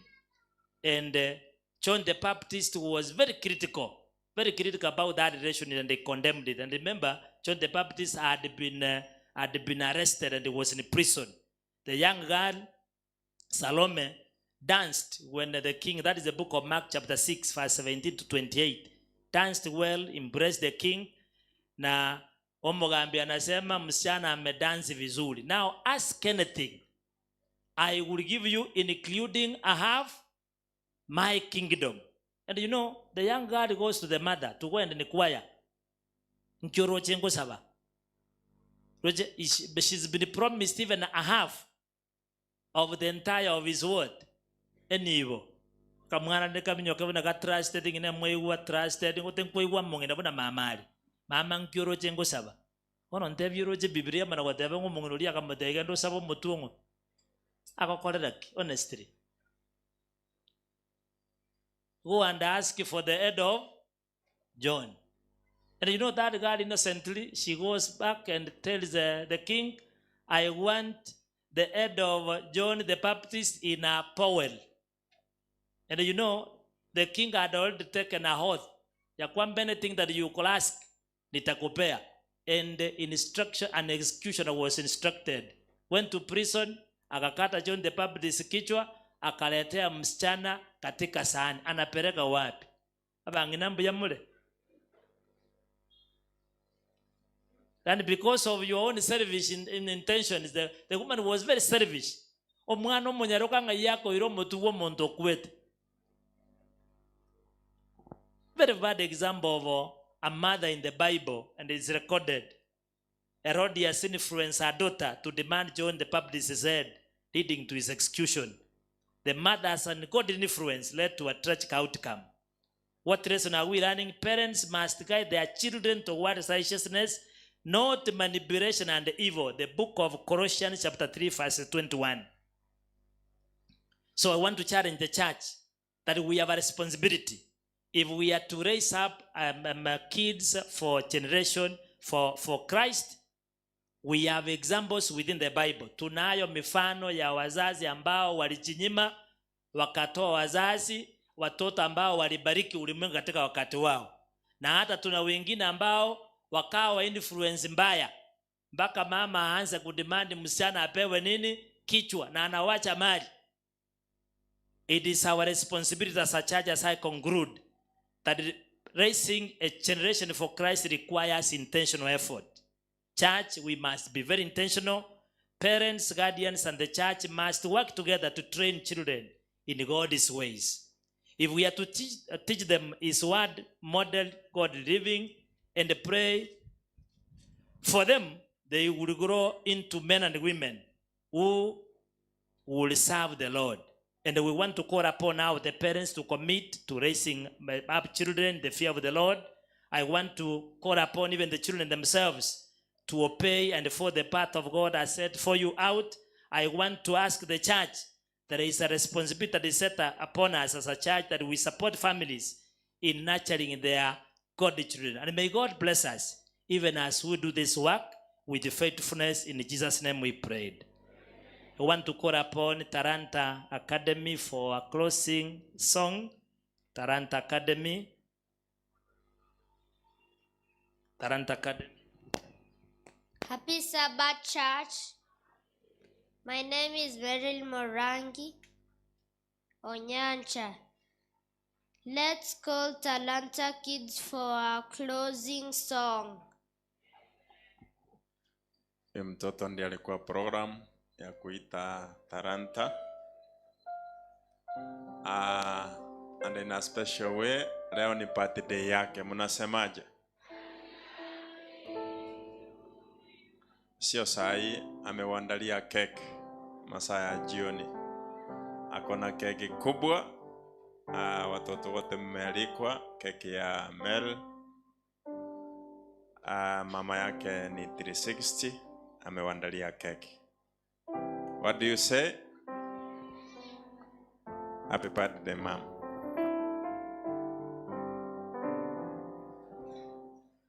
Watoto watatupatia wimbo. Akora wishidi ya kwamba waimbe ile wimbo walianza nayo. Kijana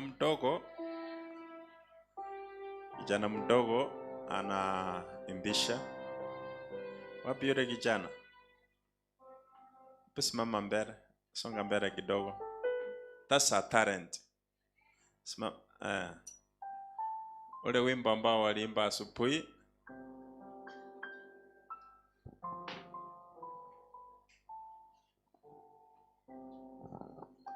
Tawasubiri kidogo tu, kuna wimbo ambao walionyesha talanta kubwa asubuhi.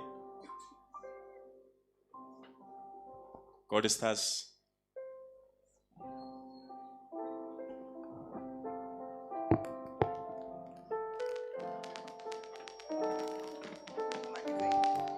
Check. Wamepata wimbo huo. Wanasema wimbo walioanzia.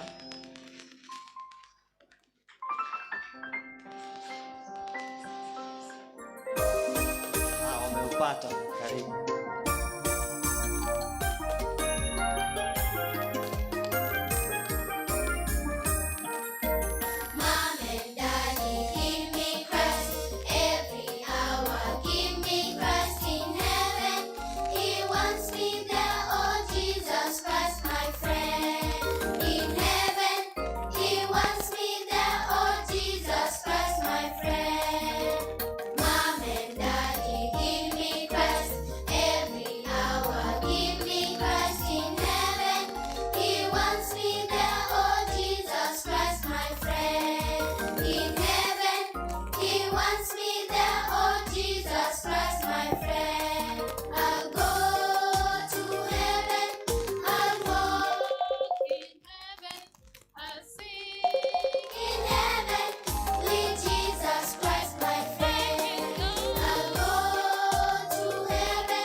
And we sing with them. In heaven, with Jesus Christ, my friend. I will go to heaven. I walk in heaven. I sing in heaven with Jesus Christ, my friend. Father and our God in heaven, we want to thank you even for this hour and the gifts that you've given our children. Even want to thank you for the schools that are here, Taranta, Elimu, our children, ministry in our church.